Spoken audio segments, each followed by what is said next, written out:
پاکستان اور پاکستان سے باہر بسنے والے تمام دوست احباب کو، چھوٹوں بڑوں کو ایک بار پھر السلام علیکم۔ جناب، پاکستان مسلسل منفی خبروں کی زد میں ہے۔ ڈالر کا ریٹ اوپن مارکیٹ میں بدھ کے روز 308 اور 310 روپے کے درمیان رہا۔ اس طرح اسٹاک ایکسچینج میں بھی رجحان منفی تھا، مزید 20 پوائنٹس کی کمی ہوئی۔ مارکیٹ میں اعتماد انویسٹرز میں، بروکرز میں بالکل نہیں ہے۔ اس کی وجہ IMF کے ساتھ ہمارے قرضے کے لٹکے ہوئے معاملات ہیں۔ اس صورتحال میں ہمارے وزیر دفاع خواجہ آصف نے یہ کہا کہ پاکستان تحریک انصاف پر پابندی لگانے پر غور ہو رہا ہے۔ کیا یہ محض ایک دھمکی ہے یا اب واقعی منصوبہ ہے؟ اس کا آنے والے دنوں میں پتہ چل جائے گا۔ لیکن سوال یہ ہے کہ کیا یہ جو PTI پہ پابندی لگانے سے، اس کے رہنماؤں کو گرفتار کرنے سے حالات تبدیل ہو جائیں گے؟ اگر ہو جائیں تو بڑا اچھا ہے، پاکستان کے عوام کے لیے بڑا سکون ہوگا۔ روپیہ جو ہے ڈالر کے مقابلے میں مزید امید ہے کہ بہتر ہوگا، اسٹاک ایکسچینج میں سرگرمی بحال ہوگی۔ بہت اچھا ہے اگر پاکستان کے لیے، پاکستان کے عوام کے لیے یہ اس طرح ہو جائے۔ اس تناظر میں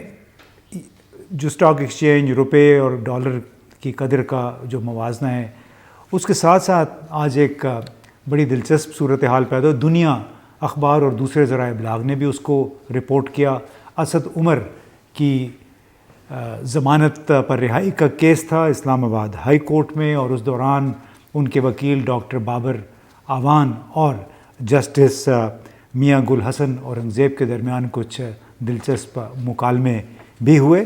اور ایک موقع پہ جو دنیا اخبار میں رپورٹ ہوا ہے، جسٹس گل حسن اورنگزیب نے کہا کہ وہ تو آپ کو نہیں چھوڑیں گے جب تک آپ پریس کانفرنس نہیں کریں گے۔ تو اس پر بابر اعوان نے یہ کہا دنیا اخبار کے مطابق کہ ہم تو پریس کانفرنس نہیں کریں گے۔ ساتھ میں جسٹس میاں گل اورنگزیب نے یہ بھی کہا کہ اسد عمر کے خلاف کیسز تو میرے سامنے ہیں، اور اگر میں اس پر کوئی آرڈر کر بھی دوں تو کل کیا ہوگا یہ مجھے نہیں معلوم۔ تو یہ اب دیکھیے متضاد قسم کی باتیں ہیں جس کی وجہ سے بے چینی پھیلی ہوئی ہے، بے یقینی ہے مارکیٹ میں، سیاسی حلقوں میں، اسٹاک ایکسچینج میں۔ اب یہ وہ کانٹیکسٹ ہے جس میں 23 تاریخ کو دو بڑی زبردست خبریں آئیں۔ زبردست بھی تھیں ایک لحاظ سے، ایک خبر زبردست تھی، خوش کن تھی، دوسری افسوسناک تھی۔ یعنی 23 مئی کو شاید یہ بھی ایک یادگار دن ہوگا کہ ایک طرف ایک بہت بڑی خبر تھی کہ بہت عرصے سے مطلوب جو دہشت گرد یا بلوچ عسکریت پسند گلزار امام اور شمبے کو، جن کو 7 اپریل کو جسے گرفتار کیا گیا تھا، کوئٹہ میں ضیاء الرحمن لانگو یعنی مقامی صوبائی وزیر داخلہ کی موجودگی میں میڈیا کے سامنے پیش کیا گیا۔ اب یہ امام گلزار امام شامبے کی گرفتاری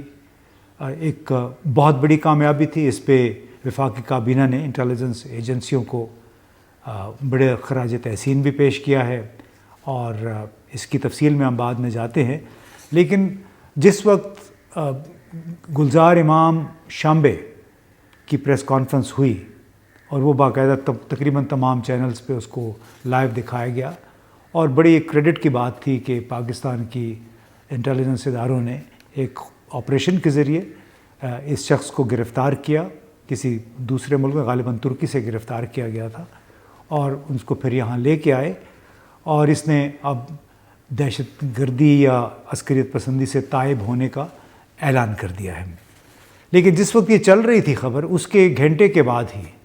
ہم نے دیکھا کہ تمام ٹی وی اسکرینوں پہ ڈاکٹر شیریں مزاری کی ایک مختصر سی پریس کانفرنس بھی ہوئی، ایک پریس سٹیٹمنٹ تھی جس میں انہوں نے کہا کہ 12 دن مجھے قید میں رکھا گیا۔ آپ کو معلوم ہے کہ ان کو 4-5 مرتبہ رہائی ملی اور 5 مرتبہ پھر گرفتار کیا گیا، اور بالآخر اس قسم کی پریس کانفرنس انہوں نے کی جو پہلے فواد چودھری کر چکے تھے، اور جس کی طرف اسلام آباد ہائی کورٹ کے جسٹس میاں گل اورنگزیب نے اشارہ کیا جب وہ ڈاکٹر بابر اعوان کے ساتھ مکالمہ کر رہے تھے۔ تو ڈاکٹر شیریں مزاری چونکہ وہ ہماری ایک لحاظ سے ساتھی بھی تھی، یونیورسٹی کی پروفیسر بھی تھیں، اور پی ٹی آئی میں ظاہر ہے وہ ایک سرکردہ بڑی سخت گیر لہجہ رکھنے والی، خیالات رکھنے والی خاتون رہنما کے طور پہ جانی پہچان جاتی۔ بھارت کے حوالے سے بھی وہ بڑا ان کا ایک نیشنلسٹ رویہ تھا،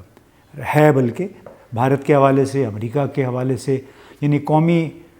امور پہ ان کی ایک بڑی زبردست سخت گیر سوچ ہے، جس کی وجہ سے ان کو بیرونی حلقوں میں پسند بھی نہیں کیا جاتا۔ لیکن جو ان کی حالت تھی، جو الفاظ وہ کہہ رہی تھیں، وہ ان کا ساتھ نہیں دے رہے تھے، اور ان کے جو حلیے سے لگ رہا تھا کہ چونکہ ان کو مختلف عارضے لاحق ہیں، یعنی بیماریاں ہیں، جس کی وجہ سے 12 دن کے دوران ان کی صحت پہ لگتا ہے کافی اثر پڑا۔ تو ایک طرف گلزار امام کی پریس کانفرنس، اس کے فوراً بعد یہ پریس کانفرنس ہوئی، اور اس میں ظاہر ہے کئی لوگوں کو افسوس بھی، وہ لوگ جو ہمارے صحافی دوست جو کہ انٹیلیجنسیا میں ہیں، یونیورسٹی پروفیسرز ہیں، انہیں اس کو دیکھ کے بہت افسوس ہوا۔ اب جہاں تک گلزار امام شنبے کی بات ہے، تو یہ ایک بلا شبہ زبردست واقعہ ہے، بالکل ایسے ہی جیسے بھارت کے نیوی کمانڈر کلبھوشن جادو کو گرفتار کیا گیا تھا، ایک ایسے ہی آپریشن کے ذریعے، یعنی بڑا الیبوریٹ کہتے ہیں جس کو، بڑا احتیاط سے یہ تیار کیا گیا، اور اس پہ عمل کرتے ہوئے پھر کلبھوشن جادو کو 2016 مارچ میں گرفتار کیا گیا، اور بعد میں پتہ چلا کہ کتنا بڑا دہشت گردی کا ایک نیٹ ورک تھا، جس کو کلبھوشن جادو، میں نہیں کہوں گا کہ وہ لیڈ کر رہا تھا، بلکہ یہ وہ غیر ملکی جس کو کہتے ہیں ایکسٹرنل فیکٹرز، وہ ڈرائیورز تھے، جن میں کلبھوشن جادو بھی شامل تھا، اور جتنی دہشت گردی ہوتی رہی بلوچستان میں، اس میں خاصا حصہ بتایا جاتا ہے کلبھوشن جادو کا بھی تھا، کیونکہ یہ تو 2 پاسپورٹ لے کے گھومتا تھا، ایک اپنا کلبھوشن جادو کے نام سے ہے، اور دوسرا کوئی حسین پٹیل کے نام سے اس کے پاس پاسپورٹ تھا، جو وہ لے کے ایران کی چابہار بندرگاہ پہ گھوما کرتا تھا، وہاں پہ کوئی بزنس وغیرہ آفس قائم کیا ہوا تھا اس نے۔ گلزار امام شنبے کی گرفتاری اس کانٹیکس میں، جو کہ بتایا جاتا ہے بڑا ایک کہتے ہیں کئی مہینوں پہ محیط